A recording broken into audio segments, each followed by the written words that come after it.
What's up, fight fans? Welcome to this week's edition of the Rapid Recap. We're going to be going over Chisora Haye and Khan Garcia today, and we're also going to look at see who's going to win this weekend's fight between Adrien Broner and Vicente Escobedo. Got a lot of stuff for you this week, so here we go. So last weekend, David Haye made his return to the ring against Derek Chisora in a fight that originally got a lot of press back when Haye and Chisora tried to beat each other up after Derek Chisora's loss to Vitaly Klitschko. The fight was really anticipated overseas, but here I just didn't feel the love. I wasn't too interested in the fight. As a matter of fact, when it aired, I didn't even bother watching it. I have gotten around to watching the fight, though, and I got to say that I don't see how it was a very exciting fight. You know, watching a lot of people's reactions or reading, what people thought of the fight, I don't know what they were watching. That was a boring-ass fight. David Haye doesn't throw a lot of punches. He's very conservative when he's a heavyweight, and he came in shape for this fight, came in good shape for this fight. Derek Chisora, on the other hand, though, came in poor shape, and he threw less punches than David Haye did, and I was surprised. I thought Chisora, in all honesty, was going to make a better account of himself, but he barely did anything, and all Haye did was just pop a couple of shots at him, and he just really just won because Chisora did nothing. It was a one-sided fight outside of the incident in the third round when Chisora hurt Haye, but couldn't really capitalize on it because he wasn't in the shape to do it.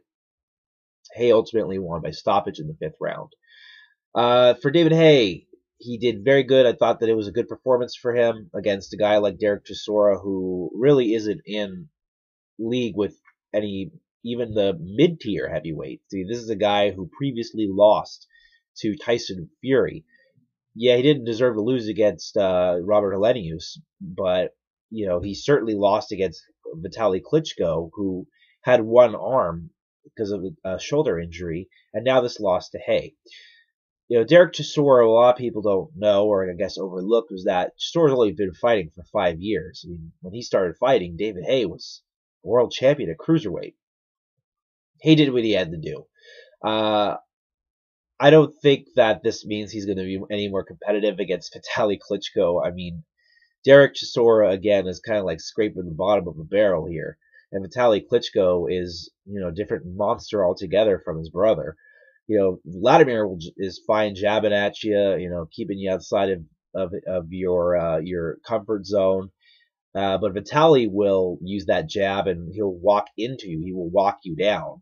And if David Haye couldn't really do anything about Vladimir Klitschko's jab, instead of just flopping around the ring, hoping that he was going to win by disqualification, then Vitaly's going to beat his ass.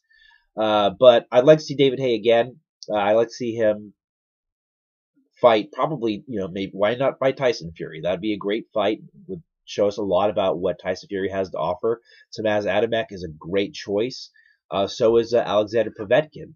I don't see him fighting a Klitschko, but David Haye is good for the heavyweight division, which is overseas very, very big. But as far as here in the United States, if a tree falls in the middle of the woods and nobody sees it, doesn't happen. I mean, that's pretty much the story of the heavyweight division, and there were far better stories over the weekend besides this fight. So that's going to lead us right into Khan Garcia, and I gotta say, I'm happy that Danny Garcia won because, well, most importantly, I picked him to win the fight. I didn't think he was going to win by KO, though. I thought that it was going to be a close fight. Really, really tough for Amir. Big setback for a guy who was riding a huge hype train all the way to this point of his career. He was hyped to be one of the next big things when he got wiped out by Brennis Prescott in a round. And when he came to the United States, he came with tremendous fanfare. A lot of people were hyped about him. Put together some decent defenses, won a belt. And he lost to Lamont Peterson, who was later caught using synthetic testosterone, and now he got beat by Danny Garcia. The first 2 rounds of that fight, it looked like Amir was just way too much for Danny to handle. It was like watching 2 different classes of fighters in there, just like with Haye and Chisora. But Khan was just bludgeoning Danny with his hand speed. But Danny was very subtly doing some work, landing some right hands and left hooks upstairs, digging in some really hard body shots. just hoping to sap the energy out of Khan, who I consider to be a front runner. But all Danny had to do was keep chipping away, and eventually his shot would come. You know, and that's exactly what happened at the end of that third round. Is that Danny struck oil, as my buddy John Pullman said at his gym earlier this week. He said he struck oil. He hit him in the right spot, and he never really recovered from that. Amir Khan's problem is that he's a Freddie Roach fighter. I'm not a big fan of Freddie Roach. I think all of his fighters suffer from the same problem because he's lazy. I think him teaching all of these guys or training all these guys at once, he needs to do something very, very easy for him to manage all of these guys, so he teaches them all the same thing. Throw a lot of punches, move back, throw more punches as they step forward. If they're trying to hit you back, you try to throw more punches until they get scared of your speed. That's all Freddie Roach teaches his fighters.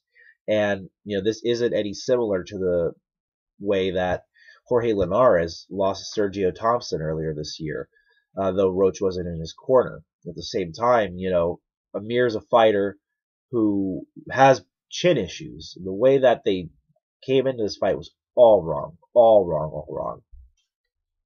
I don't think that Amir Khan should stick with Freddie Roach anymore. I think that he needs to get away from him, someone that will teach him how to use all that skill. Because one of the things about this fight was that Danny Garcia was a huge underdog because everyone was saying Amir Khan is too skilled for him. He has too much talent. But when do we see this talent from Amir Khan? When do we see Amir do these things that everyone keeps talking about?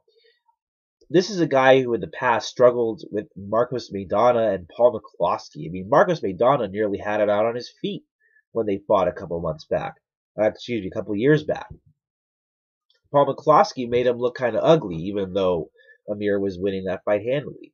Danny Garcia is a better fighter than those two. And, I couldn't think Amir Khan was going to wipe Danny out like everybody said, because Amir doesn't fight like he has skill.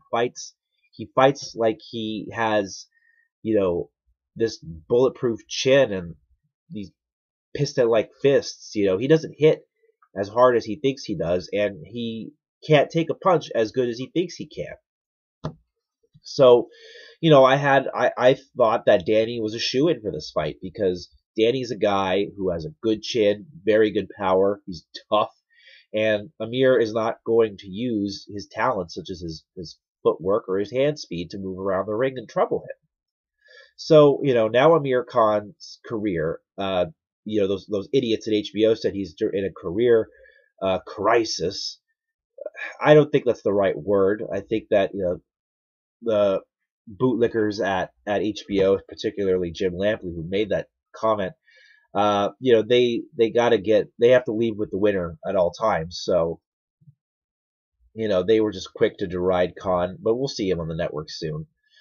I would like to see Khan with John Scully, who trains Chad Dawson, or I actually would like to see him with Miguel Diaz, who is Miguel Cotto's trainer right now. Someone that's going to be able to teach Amir how to fight, how to box more than fight, and emphasize his weaknesses and have him work around there. As for Danny Garcia, I think that he looked great. I thought that regardless if it was a lucky punch or not, that fight was over the minute he landed that shot, and he was patient. He timed it right. It was a good punch. The sky's the limit for him. A lot of people say, oh, well, maybe he should fight Juan Manuel Marquez next. Well, Marquez is not a Golden Boy fighter anymore, and I actually think Marquez is going to be a little busy the next couple of months. So the fights that are out there for Danny, and they all are very potentially good fights, are guys in Golden Boy stables, such as the winner of the Lucas Matisse Jose Osegun fight. I would love to see Lucas Matisse fight Danny Garcia. I would also like to see him and even Zab Judah. Judah has been very, very vocal about landing a fight with Garcia, and if they're going to fight, if Golden Boy's going to open up the Barclays Center in New York in October, I think that's a good fight to have. You got Brooklyn versus Philadelphia. That's a good fight to have on that card. I sure as hell wouldn't want to watch Paulie Malignaggi versus Dimitri Salita in the main event. That's that's not a main event caliber fight. I think Danny is is up there in the class of the division. I still don't think he's the best in that division, even though he beat who I consider to be the #1 guy there.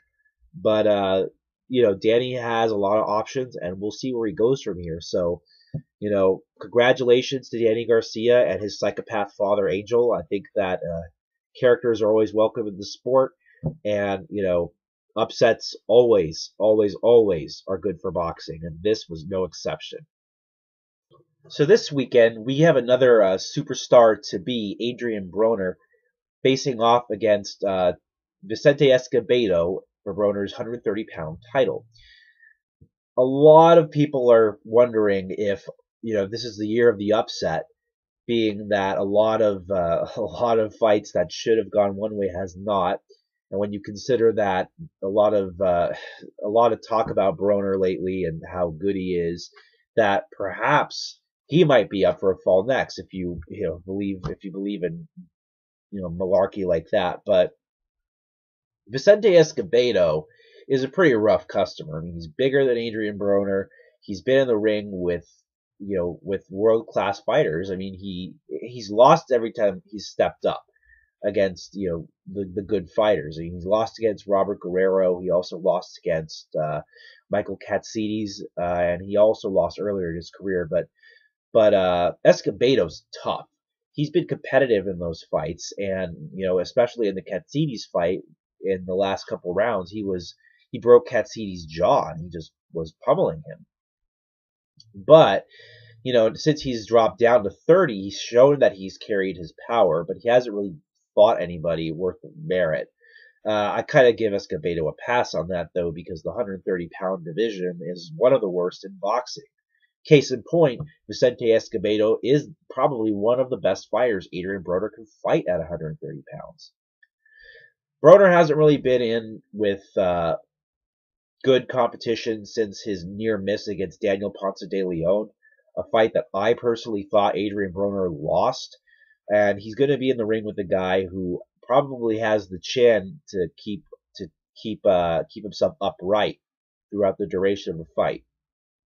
Escobedo, though, is not the fighter I think that has the capabilities to beat a guy like Broner. And Broner has speed, he has technique, he has very, very good power at that weight.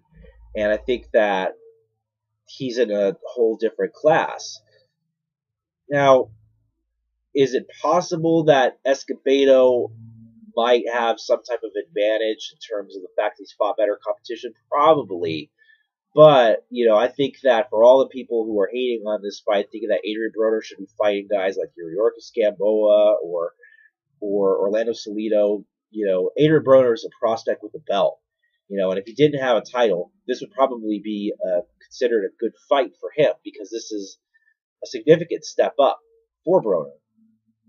I give Escobedo a chance of making it to the bell, but I think that the overall skill set of Adrien Broner, the power, the speed, the technique, the flash, he's not going to have any trouble with Escobedo, as he just, I think, dominates him from beginning to end, and will end up winning this fight by a landslide unanimous decision, keeping his title, and hopefully will carry that flash up to lightweight, where he can make some noise against more recognizable fighters.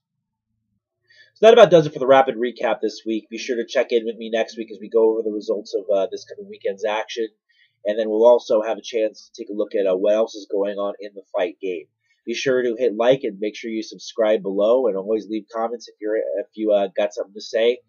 In the meantime, I'll see you guys at the fights, and have a good one.